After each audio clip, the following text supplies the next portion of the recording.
네, 안녕하세요. 예스 차영록입니다. 오늘 프리미엄 종목 진단은 금호타이어 단가 1,400원, 비중 50%. 비중이 좀 높네요. 뭐 어쨌든 금호타이어 종목 진단 바로 시작하겠습니다. 금호타이어 같은 경우는 뭐 워낙 유명한 기업이죠. 글로벌 타이어 제조업체고요. 국내에서는 업계 2위의 기업이에요. 뭐 특이한 사항으로는 2009년도에 워크아웃을 실시했고요. 2014년도에 실적 개선되면서 워크아웃 졸업한 그러한 기업입니다. 최근에 주가가 급등을 한번 했어요. 왜 급등을 했느냐? 이 매각에 대한 기대감 때문에. 뭐 기업이라는 게 매각을 한다고 해서 꼭 주가가 급등을 하는 건 아니에요. 다만 우리가 뭐 경매를 한다든지 주택 청약을 한다든지 청약률이 높아야 아니면 뭐 경매 참여자가 많아야 가격이 올라가고 프리미엄이 붙죠. 마찬가지로 이 금호타이어 같은 경우도 해외 대형 자동차 부품 업체들이 대거 인수 의향을 보이면서 그에 따라서 M&A에 대한 흥행 기대감이 고조되고 주가가 상승된 그러한 케이스입니다. 여기 보시면 이 채권단 우선 인수권 제3자에게 양도 그리고 X라고 표시가 되어 있는데 이거는 이쪽에서 설명을 드릴게요. 이 사진에 보이는 인물이 금호 아시아나그룹 회장 박삼구 회장님이에요. 이 박삼구 회장님이 지금 금호 그룹 재건을 위해 힘쓰고 있는데 이 마지막 퍼즐이 금호 타이어라는 거죠. 금호 타이어를 인수하고 싶어 하는데 그런데 이 최근에 금호 산업을 한번 인수를 했어요. 박상구 회장이 어떠한 방식으로 인수를 했냐면 이 특수 목적 회사를 하나 만들어서 여기에 전략적으로 투자자들이 지분을 투자하는 방식으로 컨소시엄을 구성해 가지고 금호 산업을 인수를 했어요. 쉽게 말하면 남의 돈을 모자란 돈을 남의 돈을 끌어다가 채워서 기업을 인수를 했는데 지금은 상황이 좀 달라요. 무슨 말이냐? 이 우선 매수 청구권 행사 여부라고 되어 있는데 이 우선 매수 청구권이라는 게 뭐냐면 기업 기업이 입찰을 해가지고 가격이 결정되면 먼저 첫 번째로 박상구 회장에게 권한이 있다는 거죠. 이 가격에 금호타이어를 인수하시겠습니까? 박상구 회장님이 오케이 하면 금호타이어는 박상구 회장에게 넘어가는 거예요. 그런데 이 우선 매수 청구권을 제3자에게 양도할 수 없다고 채권단이 언급을 했어요. 결국 이 언급이 주가를 급등시킨 이유인데 이게 또 무슨 말이냐? 금호산업 인수할 때처럼 남의 돈 끌어다가 쓸 수가 없다는 거죠. 금호타이어를 인수하고 싶으면 남의 돈 끌어다 쓰지 말고 박상구 회장 당신 돈으로 개인적으로 인수자금을 조달해서 인수하세요. 라고 한 거예요.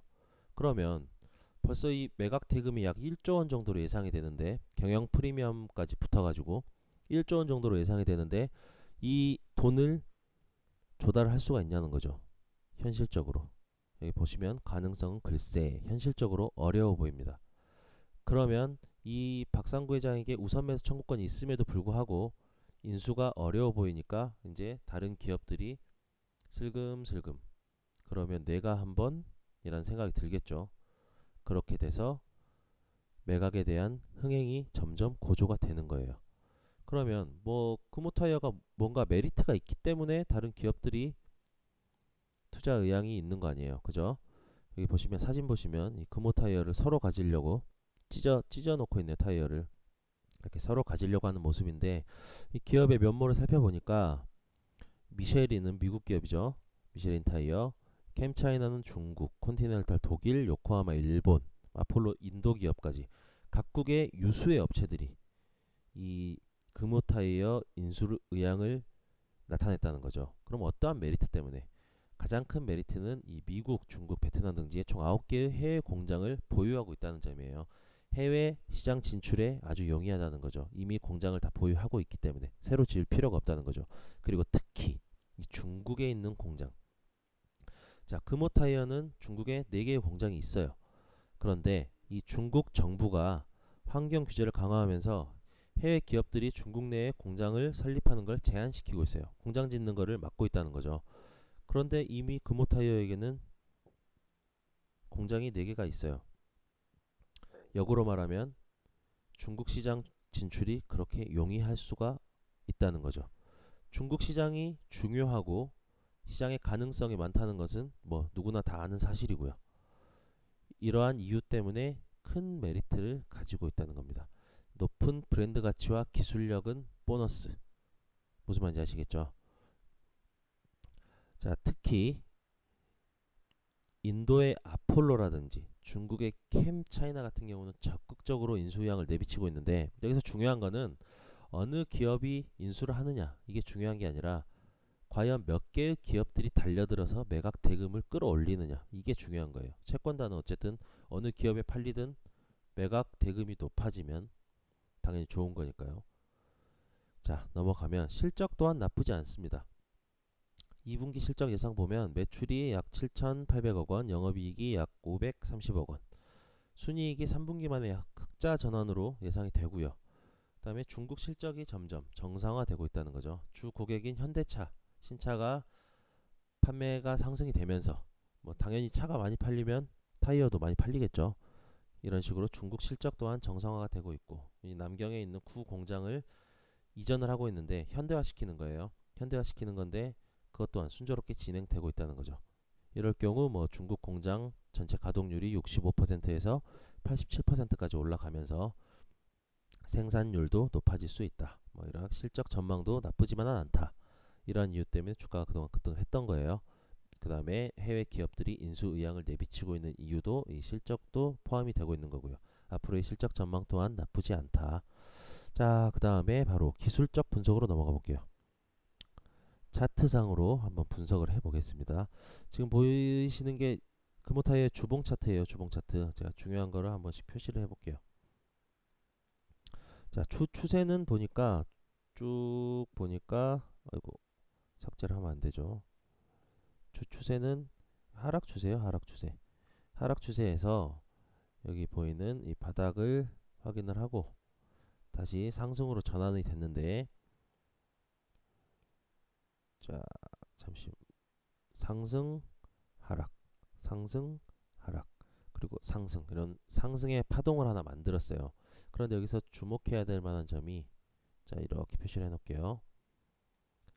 이쪽에서도 한번 상승 하락, 상승 하락, 상승, 그리고 조정, 그리고 다시 상승 하락, 상승 하락, 상승 파동을 만들고 다시 조정, 그리고 지금 와서 다시 상승 파동을 한번 만들었어요. 그리고 또 중요한 점이, 여기 보시면 여기서 저항, 저항, 저항, 저항, 그 주 추세대를 뚫고 나가지 못하고 저항을 받는 모습을 보여요. 그러면 어떤 식으로 예측을 할 수가 있느냐? 그 다음 차례는 조정이라는 거죠. 조정. 현재는 조정의 가능성이 더 높다라고 말씀을 드릴 수가 있어요. 그런데 이 매각에 대한 기대감은 아직 살아있고, 실적에 대한 기대감 또한 아직 살아있고, 그래서 한 번에 더 상승 추세는 살아있다 라고 지금 말씀을 드리는 거예요. 자, 이건 일봉 차트입니다. 더 정확하게 나와 있죠. 상승 하락, 상승 하락, 그리고 상승, 그리고 현재 약간의 조정 기간을 거치고 있는데 중요한 가격대가 있어요. 중요한 가격대가, 자, 제가 이따가 표시를 해볼게요. 여기 보이는 갭 라인, 이 갭 라인이 중요한 가격대, 약 9,000원에서 9,000원에서 9,200원, 9,200원이 주요 가격대다. 자, 이 주요 가격대를 지지할 경우에는, 이 주요 가격대를 지지할 경우에는 상방으로의 한 번의 더 파동이 가능하다, 이렇게 예측이 되고요. 만약 이 가격대가 무너질 경우에는 쭉 조정이 이어질 수가 있다. 그러면 이 가격대를 지키면 계속 들고 가시면 되겠죠. 단가가 지금 10,000원대니까 단가까지 쭉 들고 가시다가 수익 실현을 하시면 될 것 같고요. 아니면 9,000원대에서 이탈이 나오면 대응을 하셔야 된다. 뭐 비중을 축소한다든지 손절매를 하신다든지 대응을 꼭 하셔야 된다. 이렇게 말씀을 드릴 수가 있겠네요. 또한 뭐 신규 매수를 하기에는 지금은 조금 부담스러운 가격이에요. 신규 매수를 하기에는 지금 조금 부담스러운 가격이고, 하락 추세이기 때문에 이 말씀드린 이 주요 가격대, 이 주요 가격대인 9,000원에서 9,200원대에는 한번 매수 진입을 할 만하다. 이 매각 공고가 한 7월에서 8월경으로 예상이 되는데 그때쯤 한번 주가가 출렁이지 않을까, 뭐 이런 식으로 예상이 됩니다. 자, 다시 그러면 종합을 한번 해볼게요. M&A, 매각에 관련된 M&A 이슈는 여전히 존재하고 살아있다고 보여지고요. 실적 또한 나쁘지 않고 점점 개선되고 있는 추세고요. 그 다음에 이 매각 공고를 기점으로 7월, 8월경 한 차례 정도 뭐 주가의 출렁임이 있지 않을까 이런 식으로 예상이 됩니다. 지금 당장 매수를 하기에는 조금 부담스러운 가격대다. 자, 기술적 분석으로 주요 가격대는 9,000원에서 9,200원의 지지가 중요하다고 말씀을 드렸고요. 앞으로 기간 조정은 조금 더 그 매각 공고가 나오는 시점까지 더 이어질 가능성은 있습니다. 기간 조정은 충분히 예상이 되고요. 이 가격 지지만 해준다면 한 차례 정도 더 상승 파동의 여력은 남아 있다. 뭐 이런 식으로 말씀을 드릴 수가 있겠네요. 자, 뭐 단가가 아까 보니까 1,400원이었는데 자, 주식을 매수를 하실 때 여러분들 주식을 매수를 하실 때 무조건 오른다고 해서 급등한다고 해서 따라서 사지 마시고 이게 급등을 했으면 왜 급등을 했는지 그리고 앞으로의 전망은 어떠한지 정도는 뭐 인터넷을 뒤져보시든 기사를 보시든 회사 홈페이지에 들어가 보시든 한 번 정도 찾아보시고 좀 의미 있는 매매를 하실 수 있도록 매매를 할 수 있으면 좋겠네요.